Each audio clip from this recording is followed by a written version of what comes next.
We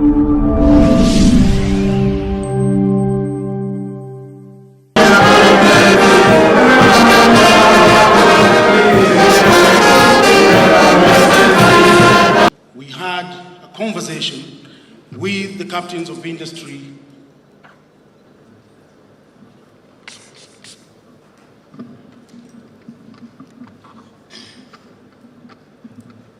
such a project that will ease project financing for other financial institutions, particularly business that is represented in this delegation on the state visit today. And our president, our very own president, President Cyril Matamela Ramaphosa. Rose Ruto, who is the representative of businesses in South Africa, to continue to improve the environment for doing business in the two countries, including easing the visa. Two, the forum appreciated the political goodwill expressed by the two heads and the whole continent, and called on financial institutions to increase their lending to these sectors. In this regard, two countries. Paragraph 10. The forum took note of the progress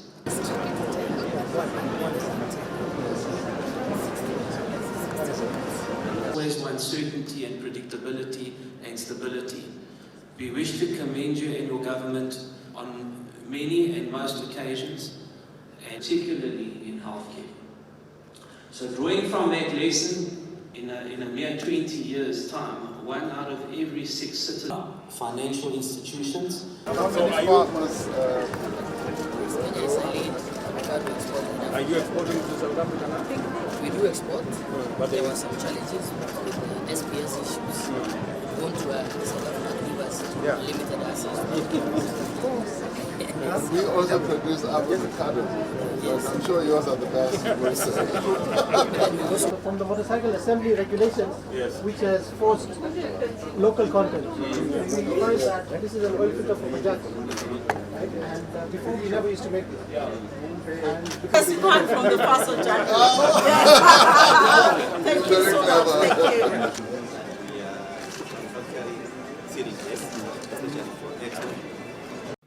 We have sound South African investments in Kenya, from DSTV to Standard Bank and all the other operations. And I was very pleased to see the kind of partnerships in the various companies that we went through here in the grounds down outside here between South Africa and Kenya, from textile to furniture to manufacturing to fintech companies. And I want to tell you that South Africa and Kenya hold the key to unlocking the possibilities in the continent of Africa. We need to work together. And between me and my elder brother, I want to promise you that we are going to open doors for you, not just in Kenya, not just in South Africa, but in the continent of Africa, so that we can leverage on your expertise, on the resources you have to open our continent and to unlock the potential of wealth in the continent of Africa. I want to persuade you that this is an opportunity like no other. This is an opportunity of our lifetime. And even in the face of the challenges that we face with climate change and all the other attendant drought, floods, famine, we can still position our continent not just as a victim of climate change, but actually as a place where we can play a role in resolving the challenge of climate change. We have enormous resources in the green energy space. We have huge opportunities from our young people and the natural resources we have in this continent. The opportunity is beckoning for us to work together, and it starts somewhere. And I want to pledge that it starts with South Africa and Kenya. We have huge opportunities in Kenya for South African private sector and business entities. We have investments, we have huge opportunities in our housing and settlement plan. We are short of 2 million houses. My good brother, President Ramaphosa, told me, you have already built 4 million houses in South Africa. We want to build at least 200,000 houses every year. And we want South African companies to come and work with us. Bring your technology, bring your investment. We are going to give you the land. We are going to build the infrastructure for you. We're going to make sure there is a sewer line, there is a road, there is electricity, there is water. And when you complete those houses, we are going to buy them from you. As soon as you complete, you hand over the keys to us.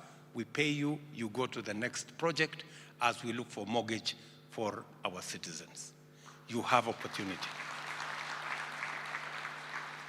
You have opportunity in our water harvesting program. We have decided that we are going to work with the private sector to deliver on our water harvesting program. We have already lined up the first 100 big dams, which we want to build using a water purchase agreement instrument. Build the dam, we will buy the water from you, and we will underwrite the purchase of that water from any of the investors, from our good friends from South Africa.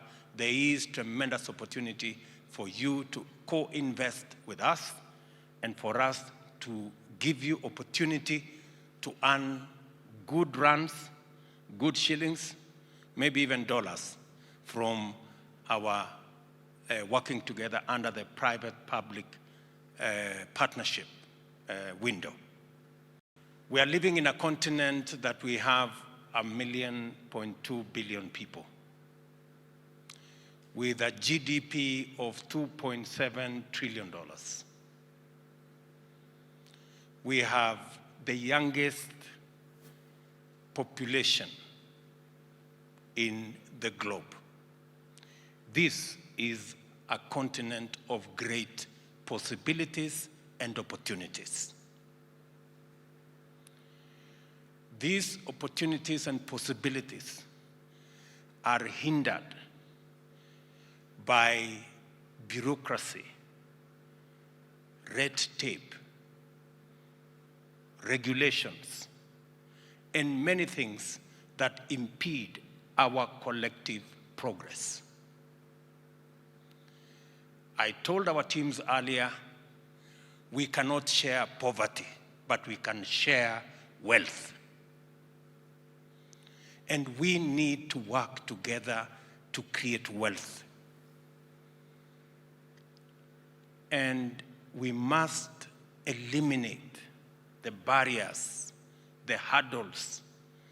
Our borders must not be walls. We must turn our borders from being hurdles to being bridges.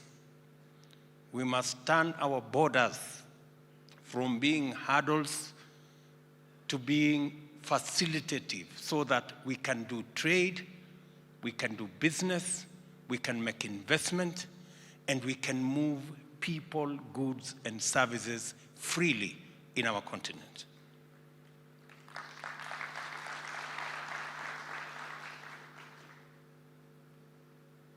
Kenya and South Africa are struggling to export to Europe and all manner of places. And yet, there exists market and opportunity in Kenya and South Africa. 70% of trade, intra-European trade, Africa is at 19%. What a shame. And we still want to have a conversation about, oh, you know, we have this regulation, and you know, we have this other regulation, and you have to wait. I mean, surely, good people. Sometimes, even when we want to make decisions at the policy level, the business people are the ones holding us back. Or you know, that guy is going to take over my market, and the other guy is going to take over my market. Please, let us have one big market. Forget about your small market. Let us work together. Instead of selling to a few people in Kenya or selling to a few people in South Africa, let us sell to the many people in Africa by tearing down the borders that limit our opportunity to work together.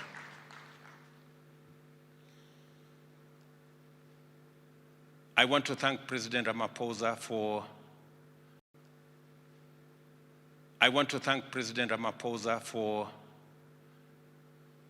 working with my team and myself to eliminate some of the barriers that we have. Our ministers have instructions that South Africa and Kenya are in one neighborhood, and South Africa and Kenya hold the potential of unleashing the opportunities in our continent by working together. Combining the experience, know-how of the South African people with the agility and the innovation of the Kenyan people, the limit is the sky. There is no limit. We have limitless opportunity by working together. I want to promise my good brothers from South Africa that Kenya is open for business and Kenya wants to work with you.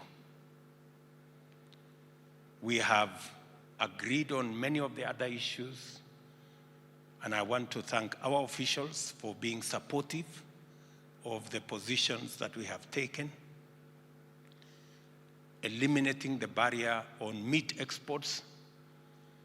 Why on earth would we ban South African meat from coming to Kenya, or Kenyan meat from going to South Africa? Why? There is absolutely no reason. And listening to the good lady who came to speak to us about these barriers, I never heard her say, this is very difficult. She kept on saying, this is easy. This is simple. We are going to do this. So I am yet to come across anything that is so difficult. I have only heard about things that are simple and easy. The question I ask myself, easy and simple, why are we not doing them? Let's just do this easy and simple things and get us working and get us doing business. Having just returned from COP27, held on African soil in Egypt, where the stark realities about climate change were demonstrated to all, as Africa and as African leaders, we made it very clear that our countries cannot afford a further rise in global temperatures, but we also collectively called upon the more developed economy countries to honor their commitments. And they have been making commitments over and over and over again. In COP21 in Paris, they made a commitment that they would be investing $100 billion or making available $100 billion per year. They have not met those commitments. Now, collectively, a number of African leaders who were there, all of us, one message, several voices, we said, we want them to address the loss and the damage that our countries are suffering from. And once again, Africa is showing a great deal of integration of thought, effort, and articulation by saying to the world, we want you to address loss and damage We are hardly responsible as a continent to the damage that has been done and continues to be done to climate, and we therefore want you, yes, to pay up. It is about time that the money is brought to Africa to enable us to address the damage they have caused to our climate.